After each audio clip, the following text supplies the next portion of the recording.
Howdy, hi! Welcome back to my channel. Thank you so much for stopping by to join me today. I really do appreciate it. My name is Ellie, and I'm a witch. And this right here is my teaching assistant, Andy. And today is going to be Legends and Lore, another Chilling Encounters video where I tell you alien encounters. I know I don't normally hold Andy, but I gave him a little tinfoil hat, and that really needed to be appreciated. You can barely see it over here. So just so you know, he has a tinfoil hat, and he will be wearing it over there. I also do apologize for the light. It is raining on and off here, and so it's sunny and not sunny, so sorry about that. So I said a few weeks ago that I would eventually do like ghost stories, but I kind of want to start with alien encounters and alien abductions. Now, if we talk about like related to aliens, I think of like Men in Black stories, but I think I want to do like a separate video on those encounters. Now, I don't want to make anyone feel stupid, and I'm gonna assume that you're familiar with what an alien is, but if you don't, then I'll just tell you a little bit about the basics. So an alien or an extraterrestrial is a being or life form that is not from Earth.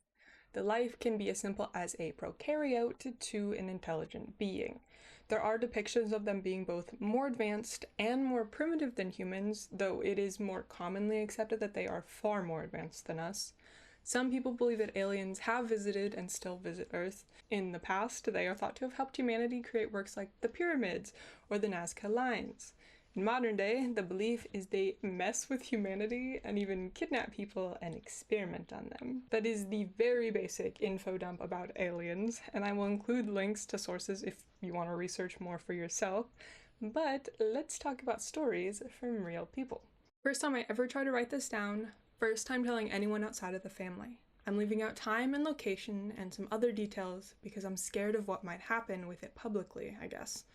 Summer before 8th grade, me and two of my friends snuck out at midnight to go walk around the neighborhood and go see these girls in the block who were having a sleepover. We turned a corner in our neighborhood and there's this huge black blimp-shaped thing in the sky, like the pictures of the Hindenburg, but bigger than that and as close, if not closer. Completely silent, and the size of at least 4 or 5 football fields across. No exaggeration, even though I was young.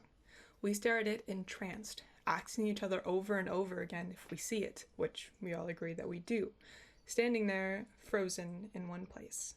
It's like black polished gunmetal. No lights, no sound, no anything. It's just hovering there.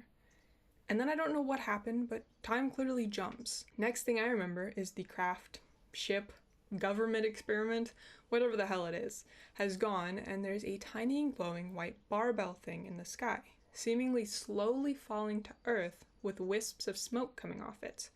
Then 2 brand new black trucks with the silver gearbox on the back, like F-150s or S-10s, but nicer, came speeding down the street, going about 70 in a residential 25-mile-per-hour neighborhood.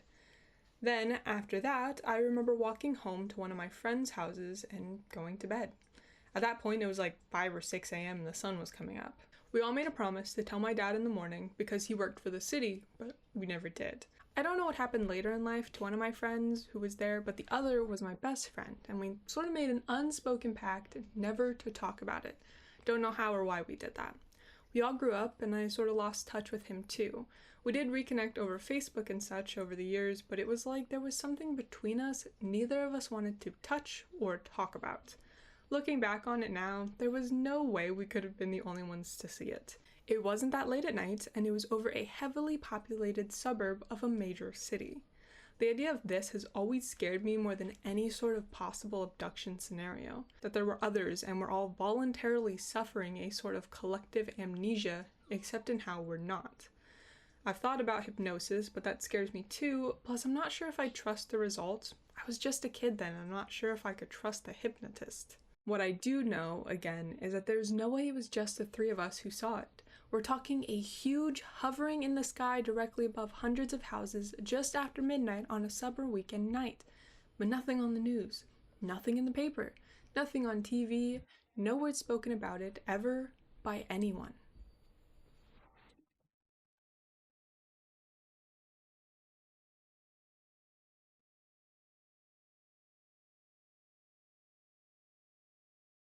I can't say for sure what happened to me that night, but here is what I know. I was driving home for the weekend from school at Indiana University. It takes me about 2 hours to get home, and I left Bloomington around 10 p.m. At exactly 10:53, I am on a rural stretch of the 2-lane highway I take home, and I notice what appeared to be flashing lights behind me. I thought, great, I'm getting pulled over, so I turn onto the next country road about a quarter mile from where I noticed the lights. As the car came to a stop and I started to open my glove box to get out my registration, proof of insurance, the lights suddenly disappear and no car drove past. Now here's where the story takes a turn for the weird, and I'm sure you guys will think that I'm just making it all up, because it does seem like it's something straight out of a typical UFO movie or story. The electronics in my car started to go haywire. The radio was randomly changing stations, while the volume kept going up and down, while the dome light and the headlights start to flicker and turn off and back on. This was at 10:56 p.m. I start thinking to myself that my battery must be failing, or else I have a short somewhere in the electrical system of my car. So I lean down to pop the hood so I can take a look at the battery, and that is the last thing I remember doing. The next thing I know, I open my eyes and see nothing but the night sky full of bright stars. It was a cold night, and it seemed like I had never seen stars that bright in my life. I sat up and looked around, and I saw absolutely nothing. Nothing at all. I was in the middle of a field, surrounded by corn stalks left over from the recent harvest. As I started to come to my senses, I started to freak out. Where am I? Why the fuck am I sleeping in the middle of a field? Where the fuck is my car? I got up and started walking towards the distant headlights I could see from a road about a half-mile away. When I got to the nearest intersection, I looked at the signs, which read 350 north and 50 west.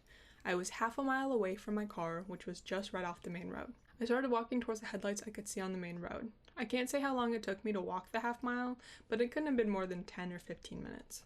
When I arrived at my car, the lights were out, my battery had died, which struck me as odd because I couldn't have been gone for that long. I looked at my phone, which was sitting on the passenger seat, and the time was 2:17 a.m.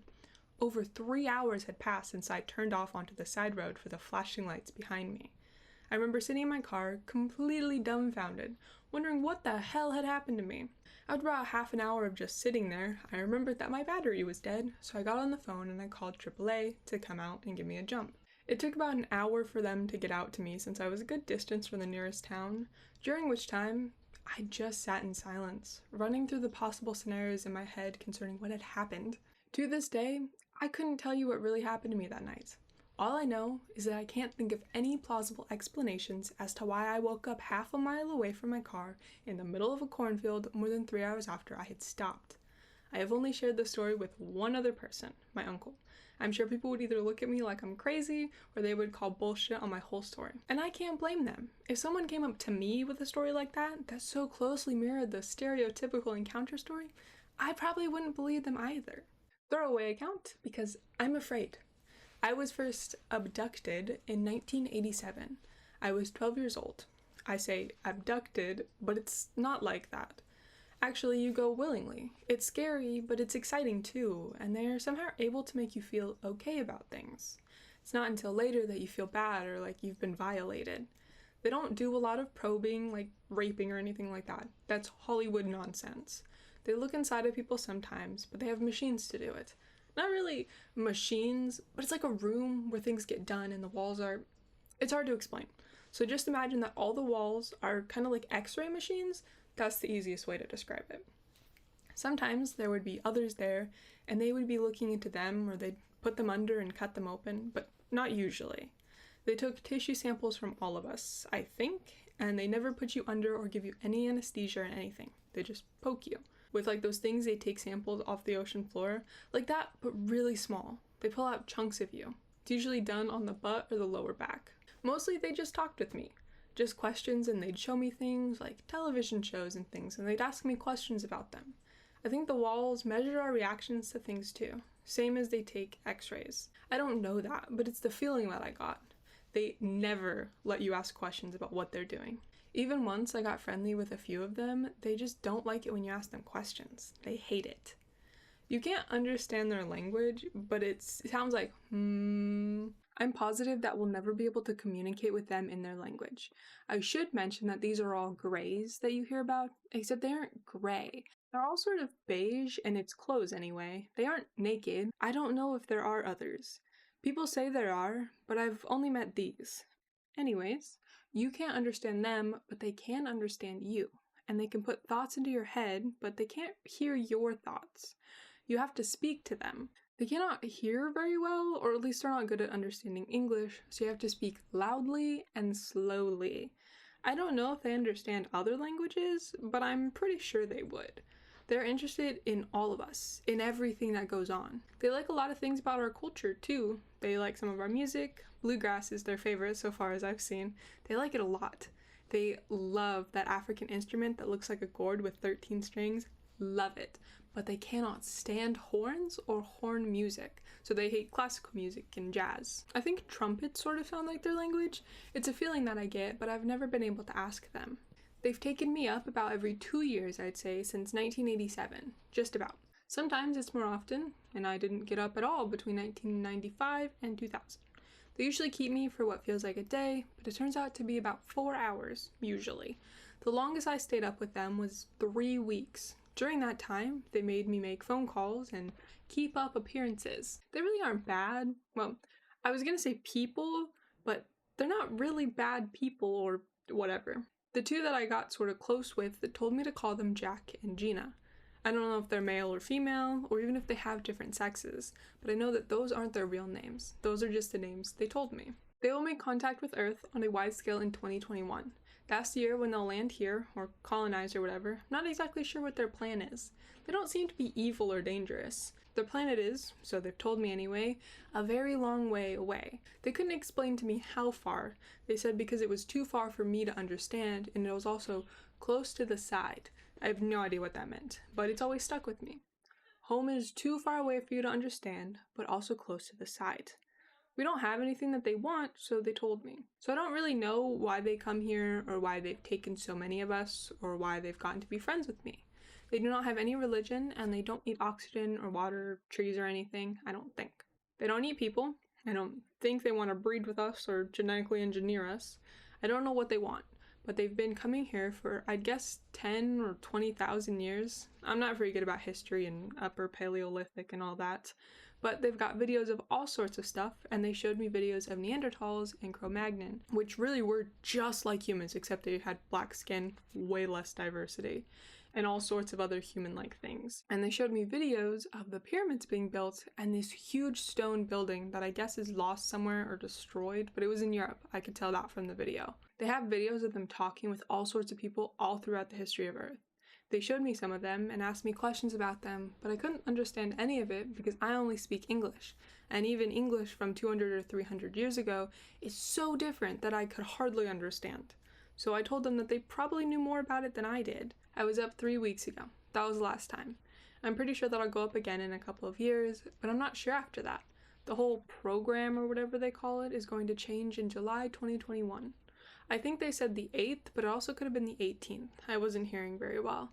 They weren't trying to intimidate me or even warn me, so I don't think we have anything to worry about. I hope they don't show the videos they took of me when they first started taking me up, because I was so scared and young, and they're so embarrassing. Well, here goes. I guess I would consider myself an abductee. As a child, I had experienced being abducted. I would lie awake in my bed all night in a state of hypervigilance, trying to observe the bedroom door, closet door, windows, and walls around me all at once, till I exhausted myself to sleep. I have various memories of little gray aliens grabbing me by the wrist to lead me around places outside of my bedroom, where they took me, nothing resembling like a ship or anything, just a plain room, counting my spine. They would run their fingers up each vertebrae and back down, and to my child's mind, they were counting them. Entering my room through the walls and so on. I'm terribly afraid of needles, and I'm always worried that the nurse is going to touch the bone of my arm with the needle. The small gray ones are about as tall as toddlers, 3 feet, I'd suppose, classic gray, large heads, big insect eyes. Their torsos and limbs are very slender, and you have difficulty figuring out how they stand and walk upright carrying that large head. Their fingers are very long, and the long fingers and the eyes are the creepiest things about them. Being with them is like being in the same room as a very creepy doll or mannequin, except they move around and are alive. They have a very disturbing vibe about them. Their skin is gray and seems not to be flesh. It looks like it's made out of construction putty or something like that. They have no wrinkles and no musculature. Their skin doesn't wrinkle when they move, and you can't see muscles flexing or anything like that. They don't seem to have any personality or will. They're just like drones or something. I imagine that they probably stand in a closet when they aren't working, but they still seem to be organic. They're not machines or robots. That the skin and eyes are their real skin and eyes, not a spacesuit or a helmet. I also have memories of a big gray alien, perhaps 6 feet tall, who I would be brought to after the little guys were done with me. She definitely had a personality and a sense of presence about her. Her skin seemed to have more features. She wasn't just putty like the little guys.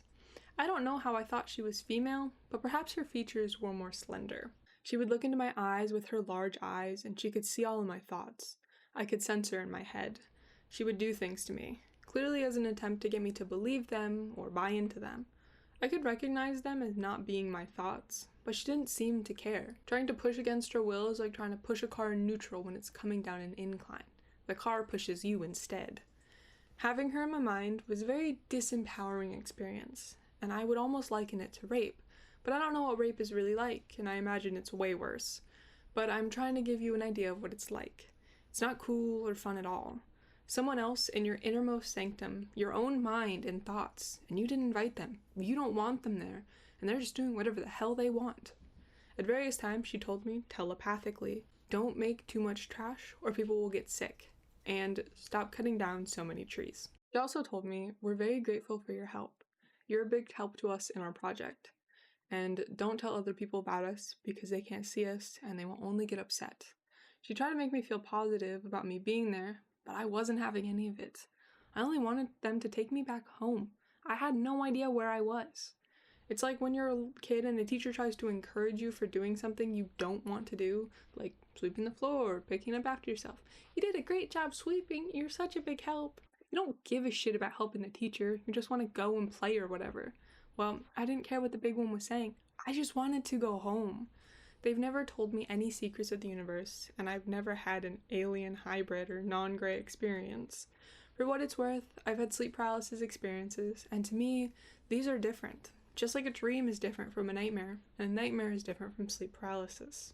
In sleep paralysis, I have a dream, or nightmare, about a physical representation that is hostile or angry and is restraining me or physically accosting me. I panic for a few moments, find that I can't move, and then I jerk myself awake.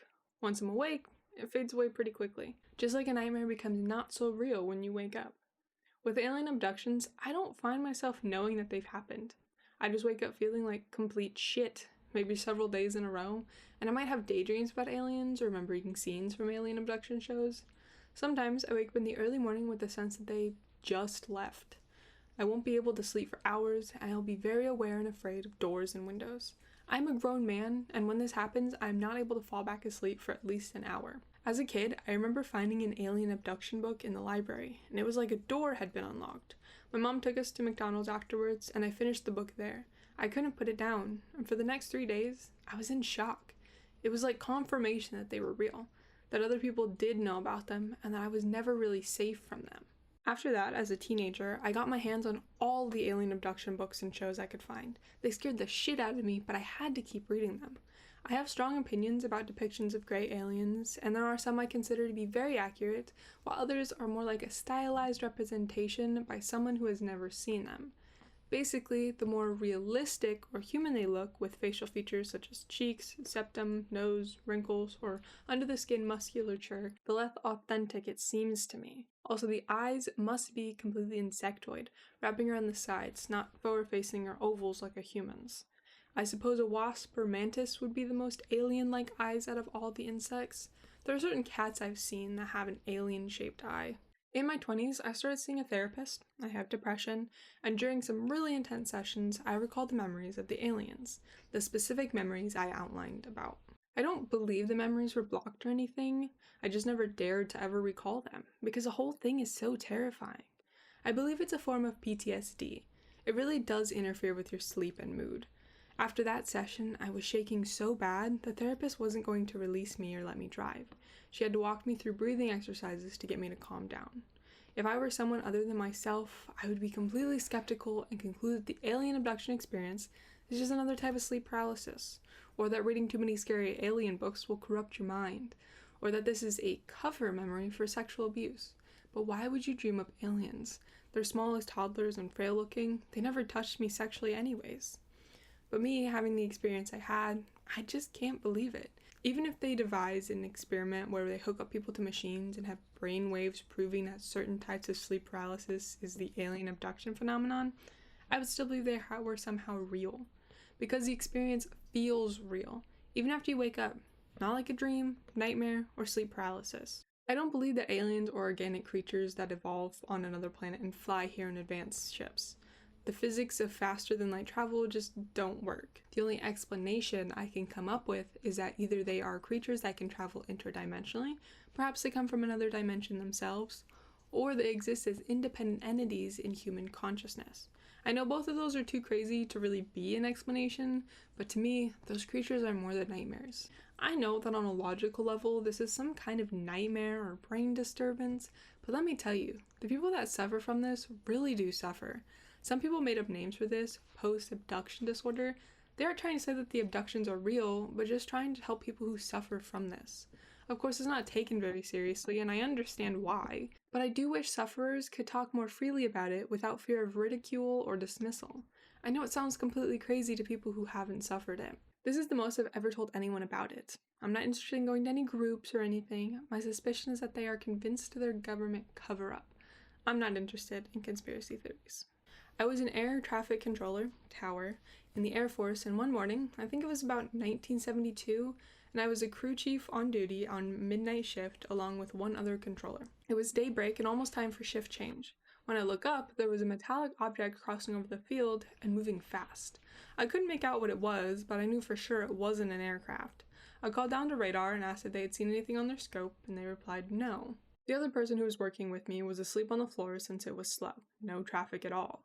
All these years later, I still wonder what it was, but it raised the hair on the back of my neck when I was watching it. This is a family story I've heard only twice. I can't remember how it was brought up the first time, but the explanation was very vague, so I asked again a few months later when the family had come together at the cottage during summer. They seemed kind of iffy talking about it, but provided more details. Mind you, this was a few years ago, so I don't remember all the little intricacies. They live in Ukraine, but took a trip to Turkey somewhere in the 90s. They had rented a little cottage there that was far enough from the countryside to be considered fairly remote. Long story short, one evening, the dogs outside started going absolutely crazy, barking viciously and just overall being erratic.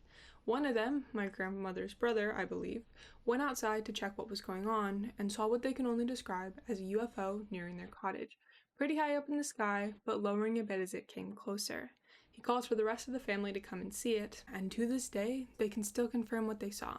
Well, the ones that are still alive, at least. They said it was a triangle shape and had 3 lights, one on each corner. When it got seriously close to the house, they began to panic and ran back inside. The very walls were shaking. Dishes were breaking from the force of the vibrations going through the walls and floor, and the dogs outside were barking louder than ever. It hovered over the cottage for several minutes before ascending back up and disappearing. These are all people who are very conservative and rational, and they hate discussions regarding the supernatural, so I have no doubt in my mind that they're telling the truth. When I was a kid, I lived right on the edge of this state forest. My friend and I would go adventuring out there all the time, and as we got a little bit older, middle school age, we started camping and just going for hikes to unwind. One night, I was out for a walk by myself on a trail I knew with my eyes closed. I had left my house at maybe 8 p.m.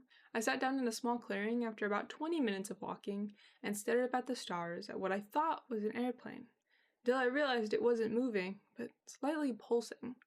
I could feel the pulse in my chest like they were synced up with my heartbeat. I kind of shook it off after maybe 15 minutes as a weird coincidence and hopped up to meander my way home. When I got home, the lights were off, which I found kind of weird, but when I went to plug my phone in, it was 2 a.m. I was 12, watching High School High with my brother and my friend. My parents had gone out and left us with my uncle, who was asleep upstairs.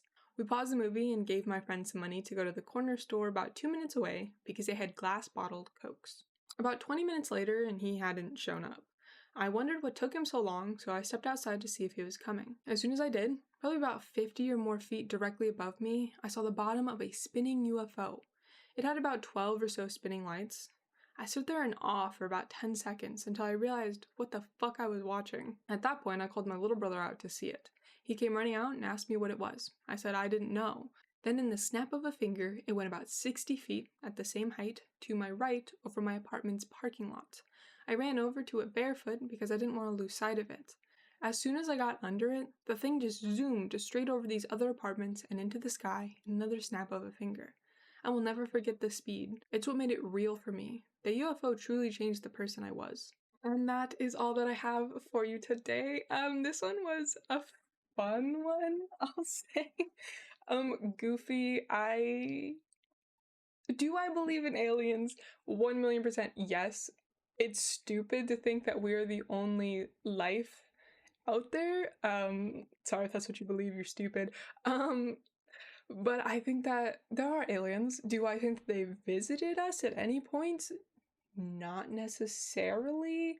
So I don't like believe in abduction stories or alien encounters. Like I think it's a cool concept and like I get like why, cuz the unknown makes your brain do a lot of weird stuff, and also mental illness plays a part in some of that, and I know that. So no, I don't really believe these stories. Sorry. If you have your own, please let me know though. I'm curious. But I think this is a fun topic. I think I believe, which is gonna sound stupid, I think I believe more in like the Men in Black phenomenon than I do actual alien encounters, but again, that's just me. But yeah, if you guys enjoyed that, please share your stories if you believe any of these. Some of them were a little weird, a little insensitive, but it's really interesting what people like put out there in the world and stuff that like they really believe or it's just like made up. Super interesting. Stuff coming up. Oh, changes. Changes. I need to work on like lighting. I do apologize, especially today. It was pouring rain and then not raining at all, and then it rained a little bit and then it wasn't raining at all, and now it's cloud cover and so I do apologize about that. I got a little filter thing for my mic too. Please let me know if this makes me sound worse or better or no change at all that you noticed. I also changed my little intro graphic thing. Love that, super cute. And I'm also changing the outro card. So we're making advancements and my thumbnails are different now. We're just going up in the world. But with that, okay, more subscribers. Like holy shit, guys. Thank you. I went 300 over 300 subscribers overnight. That was crazy. Didn't expect it to happen, but I do really appreciate all of you being here. But yeah, if you guys have any other like chilling encounters that you want me to like look into, obviously I'm gonna do ghosts, but if like there's something obscure like talking about people who experience like the Loch Ness monster and like their experiences, or werewolf encounters, like stuff like that, like if there's something specific you guys want me to talk about, sorry, let me know, because I like doing the chilling encounters type videos. I think they're really interesting, but I don't want to like keep it just on like aliens and ghosts and like the classic stuff coming up this week on Tuesday, I think. I will put out another fatal alignment video, this one about an Aries, Joseph Paul Franklin. And then next week, I will be talking about Henrietta Wood's court case for misheard history, and then for Tea Time and True Crime, it will be the Oakland County child killer. I also will at some point upload the next Reading Nook, the next few Reading Nook videos. It's gonna be like a week or two between each one, just because it's a full-length book, a novella, and another full-length book. I'm not sure what the second full-length book is going to be. I've recently read 2. I just picked up 3 more books. So I don't know if I want to do that. I don't know what I want to do. So I will get back to y'all when I know that. But I feel like I've taken up so much of you guys' time. I hope that you guys enjoyed the video and have a great rest of your day, and I will see you later. Bye.